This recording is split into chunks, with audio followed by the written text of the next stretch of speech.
দর্শক, জুলাই সনদ নিয়ে এখন চারিদিকে তুমুল আলোচনা চলছে।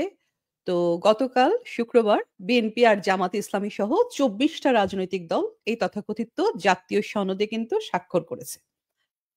তো তারা বলছে, যারা স্বাক্ষর করেছে তারা বলছে এটা নাকি একটা ঐতিহাসিক অর্জন। কিন্তু দর্শক, সত্যিটা আসলে কি? সত্যিটা হলো, দেশের প্রধান দলগুলোর অনেকেই এই আয়োজনের বাইরে। আওয়ামী লীগ বা ১৪ দল তো নেই। ৪ টা বাম দল সিপিবি, বাসদ আর জাসদ তারাও অনুপস্থিত। এমনকি গণফোরামও অনুষ্ঠানে গিয়েছিল কিন্তু সই করেনি। জাতীয় নাগরিক পার্টি, যারা এই জুলাই অভ্যুত্থানে তথাকথিত জুলাই অভ্যুত্থানের নেতৃত্ব ছিল এবং যারা এই জুলাই সনদের মূল কুশীলব, তারাই কিন্তু অনুষ্ঠানে যায়নি, সইও করেনি। তো এখন প্রশ্ন উঠছে, এতগুলো দল না থেকেও কি একে বলা যায় যে এখানে একটা জাতীয় ঐক্যমত্য হয়েছে? হয়নি। দেশের বৃহত্তম দল আওয়ামী লীগ তো বাদই আছে। দেশের অর্ধেক জনগণ যেখানে প্রতিনিধিত্বই করছে না, সেটা কিসের ঐক্যমত? এনসিপির বক্তব্য বেশ স্পষ্ট, তারা এখনই সই করছেন না। ৩ দফা দাবি নিয়ে তারা ঐকমত্য কমিশনের সঙ্গে আলাপ চালিয়ে যেতে চান। আর এদিকে জামাত ইসলাম প্রশ্ন তুলেছে এই সনদের আইনি ভিত্তিটা কিভাবে হবে। অন্যদিকে প্রধান উপদেষ্টা মোহাম্মদ ইউনূস কি বলছেন? বলছেন এই সনদে স্বাক্ষরের মাধ্যমে আমরা নতুন বাংলাদেশের সূচনা করলাম। আমরা আরো দেখলাম, জুলাই শহীদ পরিবার আর আহত যোদ্ধাদের নামে কয়েকশো মানুষ গতকালকে বিক্ষোভ করলেন। আর এই বিক্ষোভের মুখেই এই কমিশন হঠাৎ করে সনদের ৫ম দফা সংশোধন ঘোষণা করে দিল। তো আগে লেখা ছিল সনদে যে সব হত্যাকাণ্ডের বিচার হবে, শহীদদের মর্যাদা দেওয়া হবে, আহতদের চিকিৎসার পুনর্বাসন নিশ্চিত করা হবে। সংশোধন করে সংশোধিত দফায় যোগ করা হলো আওয়ামী ফ্যাসিবাদ শব্দটা, যোগ করা হলো আইন শৃঙ্খলা বাহিনীর সদস্যদের বিরুদ্ধে সরাসরি অভিযোগ, এবং সবচেয়ে গুরুত্বপূর্ণ যে জিনিসটি নতুন করে যোগ করা হলো সেটি হলো, মানে একদম শেষ মুহূর্তে যোগ করা হলো, সেটা হলো নিজেদের, মানে জুলাই আন্দোলনের, তথাকথিত জুলাই আন্দোলনের যে কর্মীরা, তাদের দায় মুক্তির গ্যারান্টি। মানে একদিকে অন্যদের উপর দোষ চাপানো, অন্যদিকে নিজেদের দায়টাকে মুছে ফেলার চেষ্টা। অনেকে বলছেন গতকাল যে বিক্ষোভটা আমরা দেখেছি শুক্রবারই, এই বিক্ষোভটাও ছিল একটা সাজানো নাটক। তো ইউনূস যা করেন, যা নিজে করতে চান, তার পক্ষে তিনি তার মডাস অপারেন্ডিটা কি, তিনি নিজে যা করতে চান সেটার পক্ষে প্রথমে উনি একটা মব সৃষ্টি করে ফেলেন, তারপর সেটাকে লেজিটিমাইজ করেন। কিন্তু যে প্রশ্নটা দেখা দিচ্ছে সেটা হচ্ছে, এইভাবে সনদের মধ্যে দায় মুক্তি দিয়ে কি ৩,০০০-এরও বেশি পুলিশ সদস্যদেরকে যে হত্যা করা হলো সেটার দায় মুক্তি হয়? রাষ্ট্রীয় সম্পদ, যে ব্যাপক হারে রাষ্ট্রীয় সম্পদ ভাঙচুর, লুটপাট হয়েছে জুলাই আগস্টে, সেটার দায় কি এইভাবে মাফ করা যায়? এখন দর্শক ভাবুন তো, দায় মুক্তি মানে কি? দায় মুক্তি মানে আমি হত্যা করব কিন্তু তার দায় আমাকে নিতে হবে না, এই তো? আমিও রাষ্ট্রীয় সম্পদ ভাঙবো, নষ্ট করব, ধ্বংস করব, কিন্তু তার বিচার হবে না। এখন এই দায় মুক্তির ধারণাটাই কিন্তু আমাদের ইতিহাসের সবচেয়ে বড় নৈতিক বিপর্যয়গুলোর একটি। এর আগে আমরা দেখেছি আসিফ নজরুল রীতিমতো আইনি বিধান করে এই তথাকথিত জুলাই আগস্টের সন্ত্রাসীদেরকে দায় মুক্তি দিয়েছিলেন। কিন্তু দেখা যাচ্ছে তাতেও এদের ভয় যাচ্ছে না। এরা একেবারে সনদ করে এবং পরে সংবিধানের মধ্যে যুক্ত করে এদের দায় মুক্তি চান। দর্শক, আপনাদের মনে আছে ১৯৭৫ সালের পর যেমন ইনডেমনিটি অর্ডিন্যান্স করে বঙ্গবন্ধুর হত্যাকাণ্ডকে আ আ ইনডে আ আ আ সেটার যাতে বিচার না হয় সেজন্য ইনডেমনিটি অর্ডিন্যান্স করে একটা জাতিকে দীর্ঘদিন ন্যায় বিচার থেকে বঞ্চিত করার চেষ্টা করা হয়েছিল।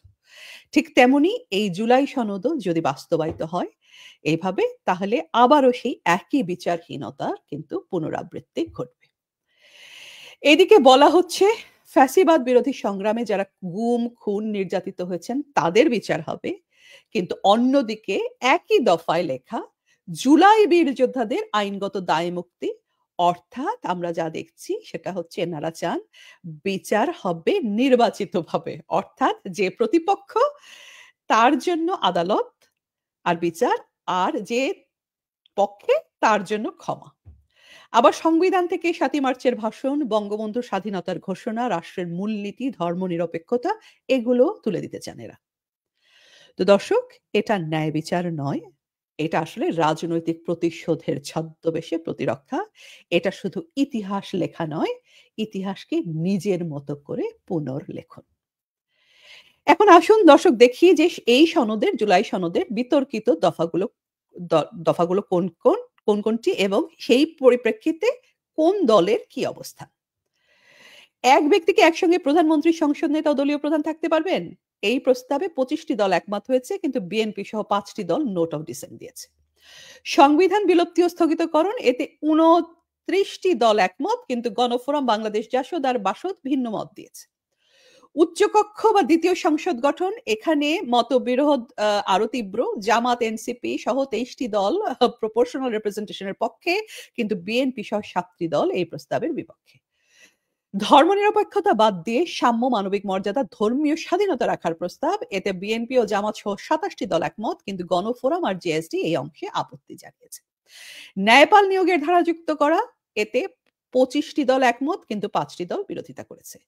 নারীদের জন্য 5% আসন মনোনয়ন বাধ্যতামূলক করার প্রস্তাব, এতে 27টি দল একমত, কিন্তু বাংলাদেশের খেলাফত মজলিস, বাংলাদেশের নেজামি ইসলাম পার্টি আর ইসলামী আন্দোলন বাংলাদেশ ভিন্ন মত জানিয়েছে। there is absolutely no surprise there, এরা তো এটা করবেই, খুব স্বাভাবিক। তো সব মিলিয়ে আপনারা বুঝতেই পারছেন, এই তথাকথিত জুলাই সনদে যতটা ঐক্যমত্যের কথা বলা হচ্ছে, বাস্তবে ততটাই কিন্তু মতবিরোধ জমে আছে, এবং সেই মতবিরোধ বহুমুখী।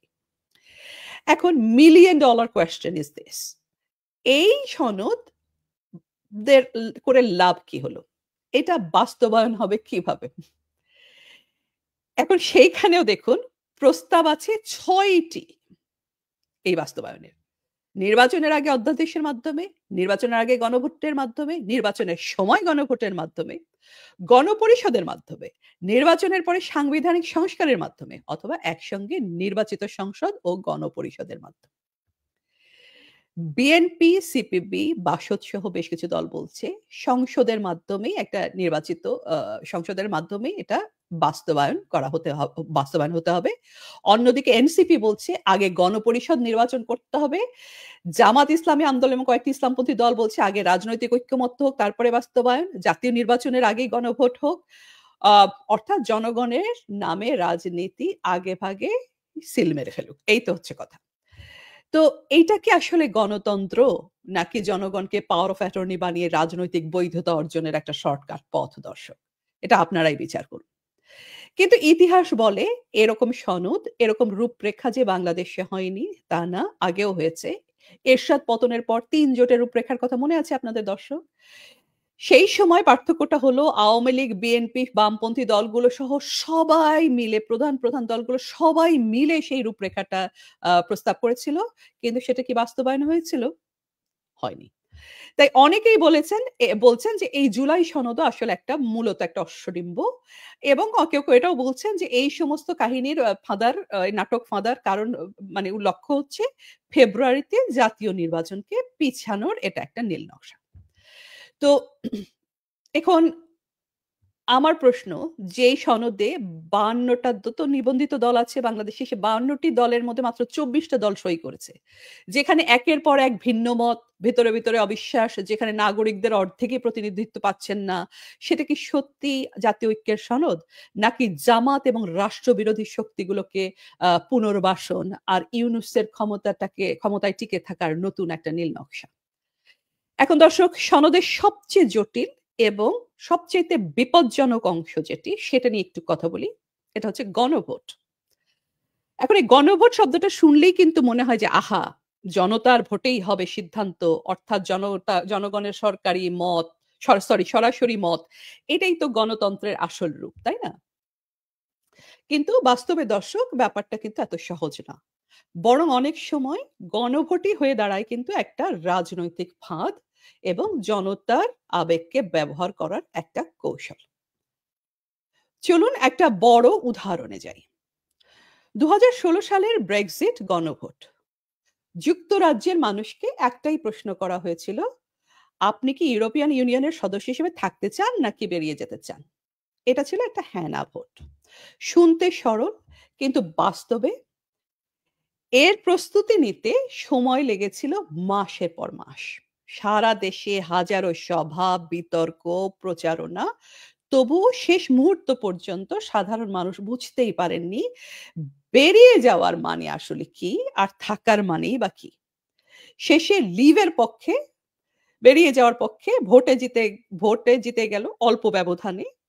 আর তারপর থেকে যুক্তরাজ্যে কি হয়েছে, যারা এই যুক্তরাজ্যের রাজনৈতিক ইতিহাসটি ফলো করেন তারা ভালোভাবেই জানেন যে এক ধরনের রাজনৈতিক বিশৃঙ্খলা, লাগাতার প্রধানমন্ত্রীদের পদত্যাগ, বাজারে পতন এবং একটা দীর্ঘ বিভক্তি, জাতিগত বিভক্তির একটা সূচনা হলো, যা আজও কিন্তু পুরোপুরি মুছে যায়নি। এটাই কিন্তু দর্শক গণভোটের বিপদ। মানুষের কাছে বিষয়টা যতই জটিল হোক, ভোটটা থাকে সরল। হ্যাঁ অথবা না।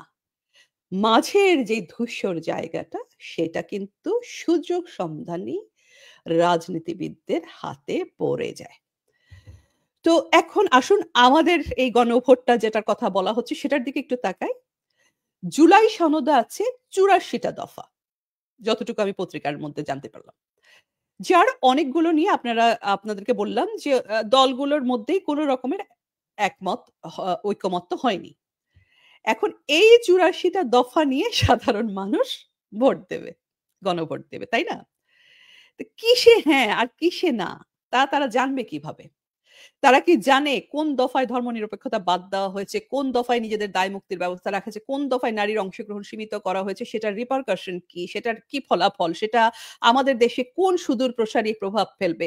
এই জিনিসগুলো নিয়ে কি তাদের সাথে কোন ধরনের মতবিনিময় হয়েছে, তাদেরকে ইনফর্ম করা হয়েছে? কিচ্ছু করা হয়নি।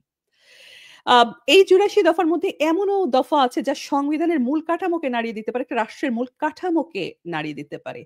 এগুলো যখন গণভোটে তোলা হবে, তখন সেটা কিন্তু আর জনগণের মতামত থাকে না। সেটা হয়ে যায় এক ধরনের রাজনৈতিক ব্ল্যাংক চেকের মতো। তাই না দর্শক? আর আসলে সেটাই কিন্তু এখানে মূল উদ্দেশ্য ইউনূস সরকারের। তো যিনি একদিন গরিবের ঋণ দিয়ে বিশ্বকে মানবতার পাঠ দিয়েছিলেন, আজ তিনি দায় মুক্তির সনদ দিয়ে নতুন রাষ্ট্রের সূচনা করতে চাইছেন।